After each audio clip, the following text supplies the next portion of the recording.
And now for the rest of the story. It was the quiet hour before dawn on a summer morning on a beach in Florida. The kind of hour when the world hasn't quite decided to wake up yet, when the sand still remembers the coolness of the night and the Gulf lies flat like a sheet of glass. A security guard at the Shirata Beach Resort made his rounds, expecting the usual empty hallways, a still swimming pool, maybe a stray beach towel left behind by a late night guest. But instead, he found himself in the middle of a tiny invasion.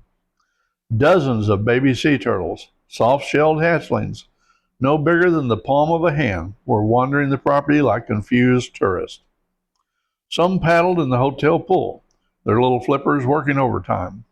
Others had crawled into the bushes. A few had made their way into a bathroom. One even ended up in a storm drain, peeking out like a shy guest who had taken a wrong turn. These were loggerheads or green turtles, hatchlings, just hours old. Their instinct is ancient and precise. Dig out of the nest, follow the brightest horizon, and race towards the sea. For untold thousands of years, that bright horizon was the moonlit reflection on the water. But something had gone wrong, terribly wrong. Artificial lights from the hotel and surrounding buildings had confused them. Instead of the Gulf of Mexico, they headed inland, straight toward the resort. In the battle between nature's compass and humanity's neon glow, the neon was winning.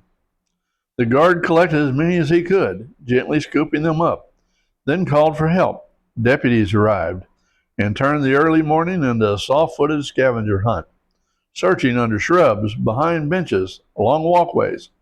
They gathered the little travelers into buckets, buckets full of determination and ancient instinct temporarily misdirected.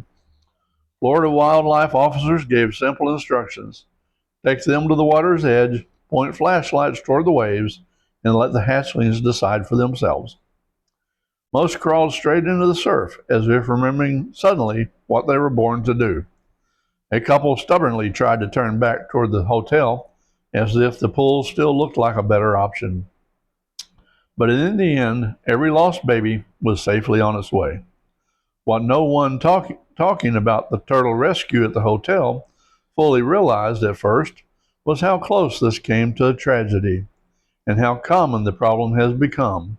Artificial light is one of the greatest threats to sea turtle hatchlings along Florida's coast.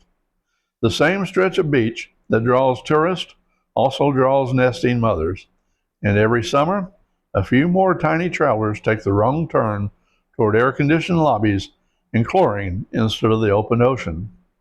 But here's the part most of us never heard.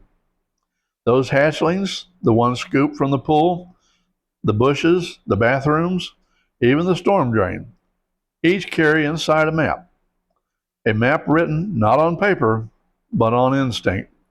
If they survive their journey, if they grow strong, they'll beat the odds stacked against them. They will return. Not to the hotel, not to the pool, but that same stretch of Florida beach and sand where their mothers once dug a nest under the moon. Because sea turtles come home. They always come home.